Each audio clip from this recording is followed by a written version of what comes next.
అన్ని సీజన్స్ తోని పోల్చుకుంటే సీజన్ 9 చాలా సూపర్ డూపర్ గా హిట్ అయిందనే చెప్పాలి.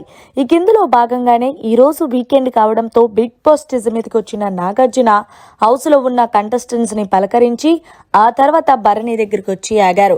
భరణి, ఏంటి చాలా హ్యాపీగా ఉన్నట్టున్నావు, మీ అమ్మాయి హౌస్ లోకి వచ్చినందుకు అంటే, అవును సార్, అసలు మా అమ్మాయి ఒక్కతే ఇంత దూరం వచ్చింది అంటే నాకు షాక్ అయ్యి షేక్ అవుతున్నాను సార్. అంటే ఏమైంది అంటే, అసలు మా పాపకి ఆఫీసు ఇల్లు తప్ప ఇంకేమీ తెలీదు సార్. అలాంటిది ఇంత దూరం అన్నపూర్ణ స్టూడియోకి వచ్చి అందులోని ఎంత చక్కగా మాట్లాడింది సార్. నిజంగా ఇదొక బెస్ట్ మెమొరీ సార్, నా లైఫ్ లో గుర్తుండిపోయేదంటూ నాగార్జునకి చెప్పుకొచ్చారు భరణికి. ఓకే భరణి, మరి అందరిలాగే మీ అమ్మాయి కూడా హౌస్ లోకి వచ్చింది, నీకు మంచి బూస్టప్ ఇచ్చింది, అలాగే తనూజన్ వాళ్ళ సిస్టర్ అంటూ ఇది చేసింది, ఓకే అంతా బాగానే ఉంది. కానీ ఈ వారం నీ గేమ్ ఎక్కడా కనిపించలేదు భరణి. మళ్ళీ ఏమైంది, మళ్ళీ బాండింగ్స్ లో చిక్కుకున్నావా ఏంటి అంటే, అబ్బాయి లేదు సార్, అలాంటిది నేను ఏ బాండింగ్స్ లో కూడా చిక్కుకోలేదు సార్. నేను ఒక విషయం చెప్పాలనుకుంటున్నాను సార్. ఈ రోజు నుంచి దివ్యకి నాకు కొంచెం దూరం ఉండమని చెప్పండి సార్. ఎందుకు అంటే దివ్య అసలు ఎలా ఉంటుందంటే ఒక సైకోలాగా మారిపోతుంది, సమయానుసారం అదో టైప్ లా ప్రవర్తిస్తుంది. ఏమైనా నేను చెప్పినా సరే నా మాట వింటలేదు సార్. అందుకే మీ వరకు నేను తీసుకొచ్చాను, ఆమె గేమ్ ని ఆమె ఆడుకొనియండి సార్, నా గేమ్ నేను ఆడుకుంటాను అంటే, ఓకే భరణి నేను చెప్తాను గాని నిన్న తనూజాకి అలాగే దివ్యాకి చాలా పెద్ద గొడవ జరిగింది. మరి ఆ గొడవలను ఒక పెద్ద మనిషిగా ఆపే ప్రయత్నం ఎందుకు చెయ్యలేకపోయావు? నువ్వు దివ్యాకి మ్యానిపులేట్ అయ్యావా? అక్కడ దివ్య నిన్ను ఏ అన్నదా లేదా అంటే, లేదు సార్ అంటే, సరే నీకోసం ఒక వీడియో వేసి చూపిస్తాను అంటూ చూపించిన తర్వాత అందులో క్లియర్ కట్ గా దివ్య భరణిని ఏ అన్నది.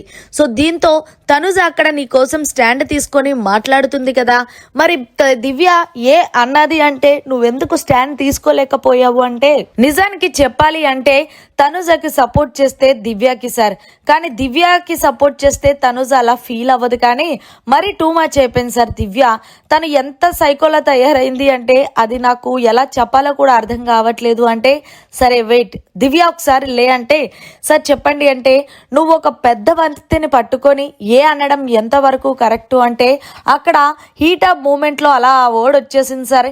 ఎంత హీటెడ్ మూమెంట్ వచ్చినా సరే నువ్వు డిఫెన్స్ చేసుకోవాలి తప్ప ఒక వ్యక్తిని గౌరవం లేకుండా అలా మాట్లాడటం ఎంతవరకు కరెక్టు?